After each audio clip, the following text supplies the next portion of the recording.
Whoopi Goldberg, yes, Whoopi Goldberg has been suspended for 2 weeks from The View. Why?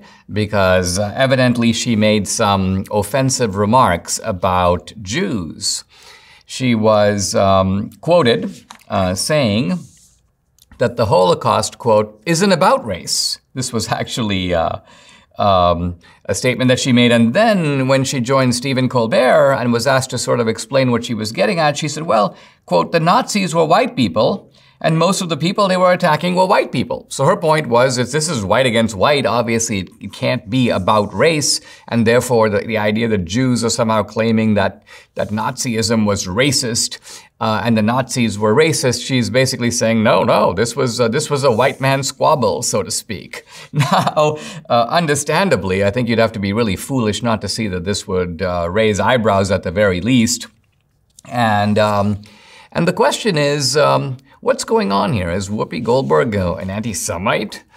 I don't think so. But she's an ignoramus, and she's an ignoramus because she's looking at race in the pure black and white lens, and so according to her, Jews, for example, cannot be victims of racism because they aren't, after all, a race. And so that raises a question I want to explore, the deeper question, are Jews in fact a race? Now, strictly speaking, no. Why? Because in a broad anthropological sense, there are really only 3 racial groups in the world. There are the Caucasians, there's the Negroid race, at least using a somewhat antiquated vocabulary, and there is the Oriental or Asian, or it used to be called Mongoloid race. And everybody falls into one of those groups. People, and those groups do not correlate completely with skin color. You can have people, Ethiopians, for example, who are dark-skinned, but nevertheless would qualify in features as Caucasian. You can have American Indians who fall into the Asian or Mongoloid group, in part because of the understanding that their ancestors came from Asia at one time. And so this is the complexity of race. Well, what about Jews? Well, this is where things get really tricky. For Hitler, Jews were a distinct race and not a religion, because Hitler didn't care if you were a practicing Jew or not. For Hitler, Judaism had to do with who your grandparents were.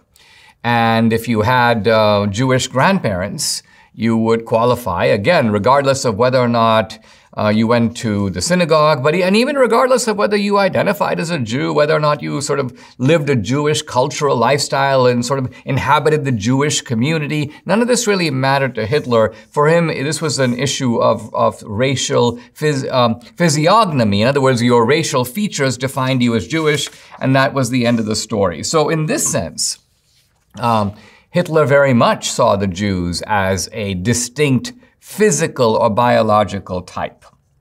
Now, what is Judaism really? It's obviously a religion, but the irony, of course, is that the vast majority of Jews worldwide don't practice and do not fully identify with Judaism as a religion. Even as a religion, of course, there are gradations of it. There are the Orthodox Jews, there are the conservative Jews, there are the sort of Reform Jews.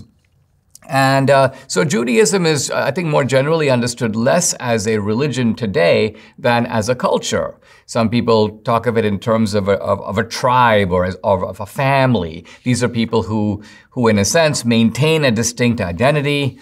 These are people who see themselves as a part, but a part again not because of religion but because of a kind of a shared history.